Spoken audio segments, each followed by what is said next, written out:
One thing related to, the job market, especially, if you look at the campus recruitment in engineering colleges and MBA colleges. So on one side, there is this, the economy is doing well, and all indicators point to that. But on the other hand, the campus recruitment this year has been muted. Salaries have been lower. Many students have not got a job offer yet. How do you see this, in relation to the overall big picture? See, the question about employment, I'm afraid we are repeatedly focusing only on those indicators pertaining to the formal economy, which is important. I'm not denying its role. So college recruitments, IIM like campuses are important. But equally, the jobs that are getting created in the middle and lower order are not getting counted at all. I would look at the way in which banks and their credit offtake is happening in small and medium businesses. The new companies which have got registered, which is a data which I have put out from the MCA, the number of new companies which have started are certainly not people who are being recruited for jobs. They are people who are investing money, believing in their skills, registering a company, and probably giving jobs for others. Why would new companies get registered in a bigger number than before if employment is not being offered? The companies cannot operate in vacuum without human beings in them. So I think a fairer, open, and an exhaustive picture of India's employment, both in the formal and non-formal areas, will have to have some kind of a wider base with which, and we need to bring in such data so that the discussion can be more informed. And I think the global slowdown is also having an impact on our jobs, especially at the higher end, right? I mean, in IIM campuses or engineering colleges, etc. Equally, because of the way in which artificial intelligence is coming, the kind of job requirements that are expected of new recruits are also changing. So the people with old skill sets are now expected to have additional newer skill sets for entering into a certain area which till now did not exist. So we are lots of calibrations are required in understanding this. That's right. Yesterday in your budget speech, you were very appreciative of, income tax payers. In fact, the number of income tax, people paying income tax has gone up. Collections are up 2.4 times. You were quite appreciative. In fact, I thought you just stopped short of sort of giving them something back because, it was a vote on account.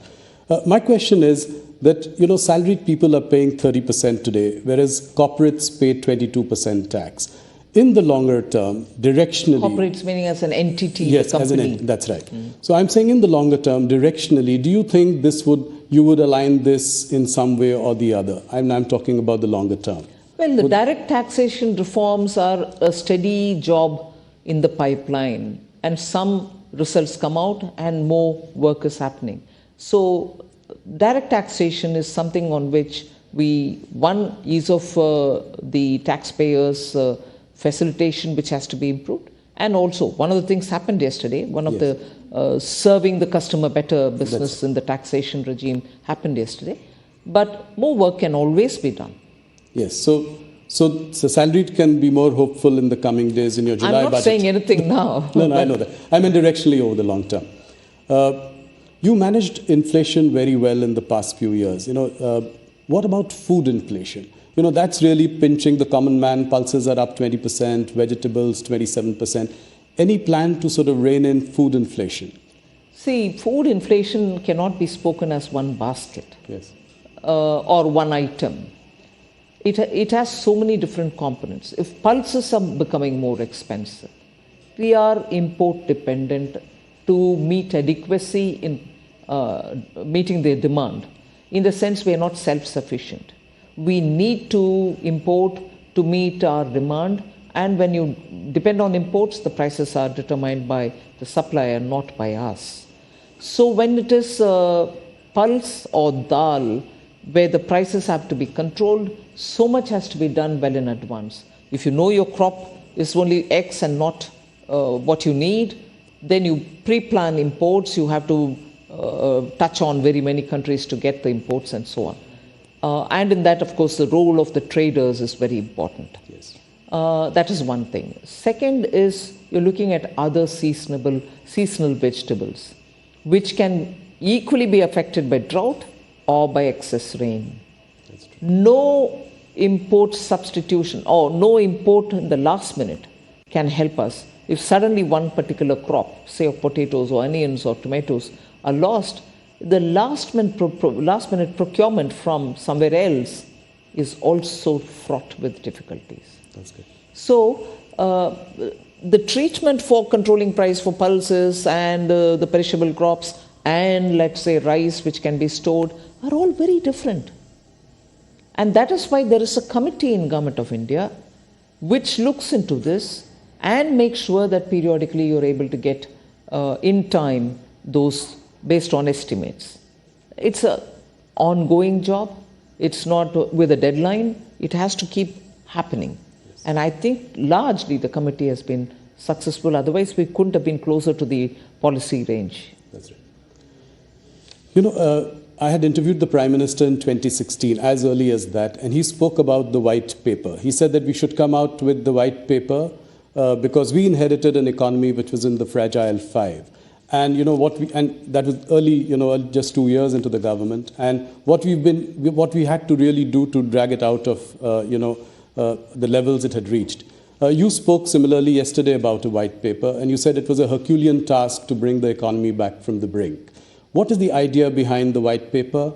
Why now? And will it be another stick to beat the opposition with? See, you're right in pointing out that the Honorable Prime Minister has spoken about it even in 2016 in your interview.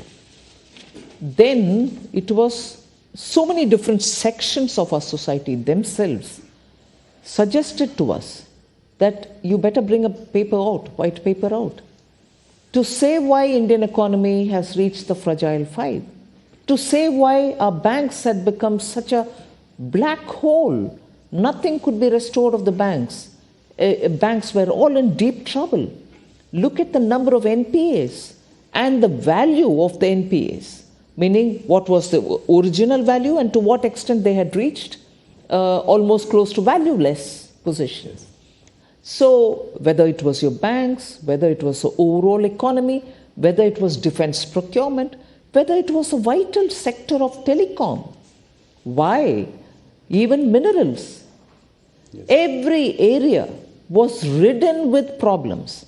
Now, if you're talking of corruption, well, it's one thing, it goes to the court, people get punished, and then the monies are given back or not given back, values are retrieved or not retrieved. That's one side of the story. But what impact it left on the economy?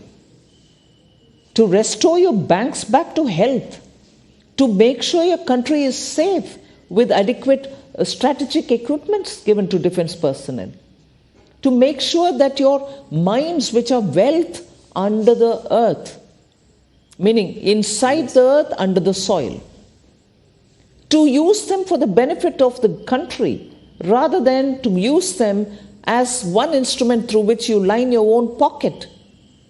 What implications it had on the economy? Banks not being healthy, mines being given to brothers and sisters who did not want to extract the mineral for the benefit of the country. Spectrum allocations, if it had happened in time, I didn't have to spend so much to restore BSNL to have 2G or 4G in time. And what implication does it have on the country when 4G is not available in time, whereas the whole world is talking about 5G? Yes. So the kind of impact that it had, the mismanagement, it is not just talking about, policy paralysis for a fragile five.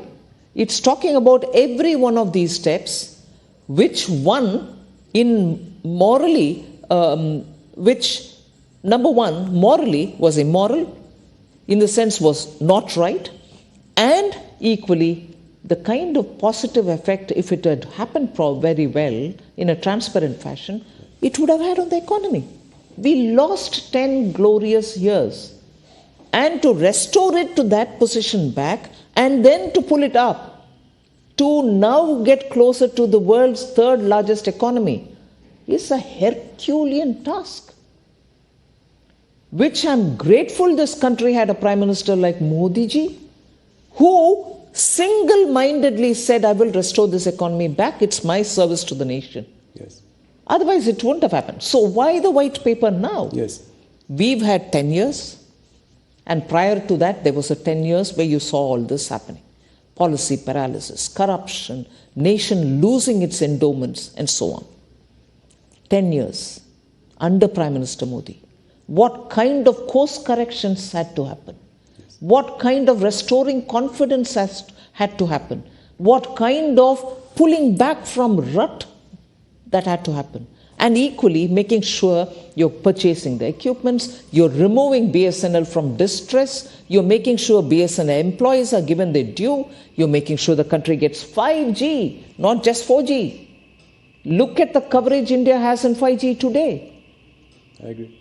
All this, and to make sure that the investor confidence is not just intact, but is growing, that within a matter of 8 years, I would say, we've reached 596 billion US dollars as our foreign exchange reserve. Just compare that with the last 10 years. At least for the sake of the elected honorable representatives who are sitting in the parliament, they should know what was it then, what effort it took to restore it here, and what we should not therefore ever imagine or dream of doing in personal interest, forgetting the nation. Why now? Parliament should know. 2, at that time, had Prime Minister Modi not taken the call that in the interest of our nation, I would not bring it out. He didn't bring the paper then, white paper then, because you put the nation first. You say, if I do it now, I can be happy, but the confidence in our country would have been lost. Investors wouldn't have come. Our own people would have lost faith in the systems. They would say, oh my God, this government will come, eat away and go. That next government can come. It'll do its own, but we're all languishing. The faith in institutions, in government, in leaders, in politics would have been lost in the minds of people. And I'm so grateful that the Prime Minister didn't do it then. He restored it all, put India on such a wonderful track towards becoming third largest economy, and then so that all of us know what it took and what we shouldn't do in the future, this paper. So when do you table it? Well, sooner, I suppose. A passionate reply from you, I must say.